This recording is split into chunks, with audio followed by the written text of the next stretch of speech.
Hello everyone, welcome to smart HSC. আজকের এই ম্যাথটা এইচএসসি তে আসলে অনেকেই আটকায় যায়, কিন্তু ভয় পাওয়ার কারণ নেই।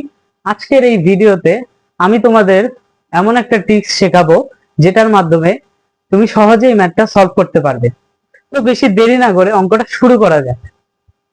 এবং তোমাদের বলে রাখি, এই ম্যাথটা এইচএসসি তে জন্য খুব ইম্পর্টেন্ট, এবং যারা এইচএসসি 25 এবং এইচএসসি 26 রয়েছে তাদের জন্য এই ম্যাথটা খুবই ইম্পর্টেন্ট। তো শুরু করি। তো প্রশ্নটি হচ্ছে integration of sin x divided by sin x plus a। এই ম্যাথটি অনেকে অনেকভাবে করে, বাট যেটা সহজ আমার কাছে মনে হয়েছে আমি তোমাদেরকে সেটাই বলার এবং দেখানোর চেষ্টা করব। তো শুরু করি।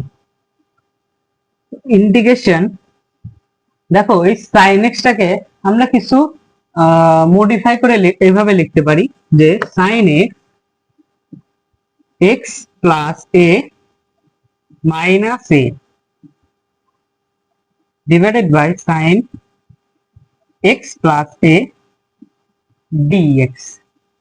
দেখো এখানে প্লাসে মাইনাসে কাটাকাটি যে শুধু x ই আছে, আমরা জাস্ট একটু এলাবোরেট করছি, আমরা জাস্ট একটু বড় করছি। তো দেখো এটা কিন্তু আমাদের সাইনের একটা সূত্রের মতো পড়লো। সূত্রটা কি আমি তোমাদের বলি। সূত্রটা হচ্ছে সাইন এ মাইনাস বি। আশা করি এই টাইপের সংযুক্ত কোণের ত্রিকোণমিতির সূত্র তোমাদের সকলেরই জানা, কারণ এই সূত্রগুলো না জানলে এই টাইপের ম্যাথ গুলো আসলে তোমরা কখনোই করতে পারবে না। আর এই টাইপের ম্যাথ এইচএসসির জন্য খুবই খুবই ইম্পর্টেন্ট। তো সাথে থাকো। দেখো সাইন এ মাইনাস বি এর সূত্র কি হচ্ছে, যে sine A into cos B minus cos A into sine B. এবং যদি প্লাস থাকে তাহলে শুধু এখানটা প্লাস হয়ে যাবে আর কিছুই না।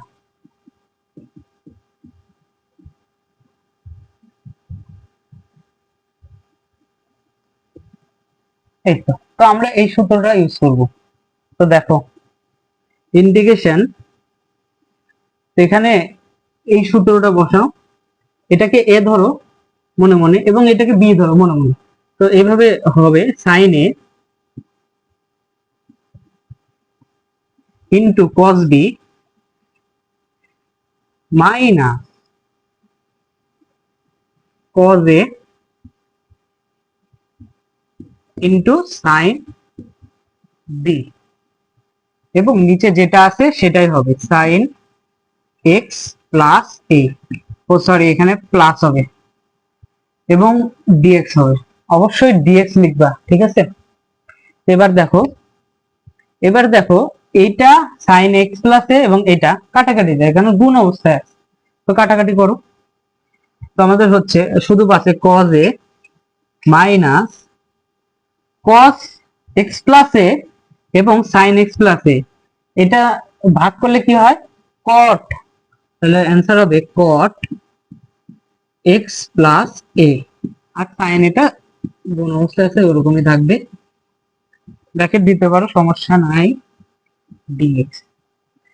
এবার দেখো যেহেতু এখানে মাইনাস আছে, তো তুমি ইন্টিগ্রেশনটা দুই পাশে ভাগ করে দিতে পারো, সমস্যা নেই, মানে দুই পাশে নিতে পারো আর কি। তো আমাদের এভাবে হচ্ছে যে cos a মাইনাস ইন্টিগ্রেশন, এখানে অবশ্যই ডিএক্স লিখবা, integration cot x plus a into sign a dx। তো এই পার্টটা করার জন্য আমাদের এই পার্টটা এই পাশে প্রয়োজন হবে। তো আমি এটা মুছে দিচ্ছি। অবশ্যই সব সূত্রগুলো তোমরা ভালোভাবে আয়ত্ত করবা। ম্যাথ পারার জন্য সূত্র খুবই ইম্পর্টেন্ট, আর বিশেষ করে ইন্টিগ্রেশন গুলা মানে অর্ধেকই সূত্রের উপরে নির্ভর করতেছে। পরের পার্টটা দেখো, এখানে আছে ইন্টিগ্রেশন cos a dx। এখানে x এর সাপেক্ষে ইন্টিগ্রেশন করা হচ্ছে, কিন্তু আছে আমার cos a, সো এটা হয়ে গেছে কনস্ট্যান্ট।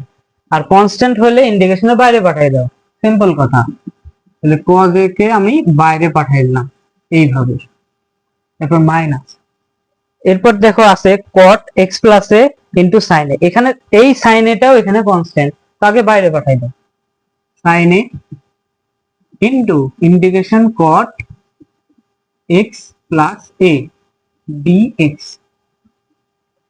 এরপর দেখো cos এ লিখলা, 1 কে ইন্টিগ্রেশন করলে কি হয় আমাদের x into x minus sine এটা ওরকমই আছে। এবার আমাদের একটা জিনিস জানতে হবে যে cot x এর ইন্টিগ্রেশন কি, তো সেটা আমরা তোমাদের দেখাই দিচ্ছি। এখানে দেখাই যে যদি ইন্টিগ্রেশন cot x dx হয়, এটা কিন্তু আলাদা ফর্মুলা আছে, আমি তোমাদের একটু ভেঙে বলতেছি যে cot, তাহলে cot কে ভাঙায় লেখা যায় cos x divided by sin x, তাই না? এভাবে লিখতে পারো। তাহলে এখন দেখো sin x কে ডিফারেন্সিয়েশন করলে হয় cos x, তো আমরা এইভাবে লিখতে পারি direct d sin x divided by sin x। তো আলটিমেটলি এটার রেজাল্ট কি হচ্ছে আমাদের ln sin x plus c। খুবই সিম্পল। তো এই সূত্রটা আমরা এখানে ইউজ করব। তো আমাদের সূত্রটা হবে ln মডুলাস sin এটা x প্লাস এ মডুলাস ক্লোজ প্লাস c। তো এটাই আমাদের অ্যান্সার। তো এইভাবে খুব শর্টকাটে তোমরা ম্যাথটা সলভ করতে পারো, এবং আশা করি এই ম্যাথটা নিয়ে তোমাদের আর বিভ্রান্ত থাকবে না, তোমরা সহজেই ম্যাথটা বুঝতে পারছো। তো এই টাইপের ম্যাথ যদি সমস্যা থাকে অবশ্যই আমাকে ফলো এবং সাবস্ক্রাইব করতে ভুলো না। আসছি নতুন এরকম হার্ড বা কঠিন ম্যাথ শর্টকাট ট্রিক্স এর মাধ্যমে সলভ করে দেখানোর জন্য। তো ভিডিওটি দেখার জন্য অসংখ্য ধন্যবাদ।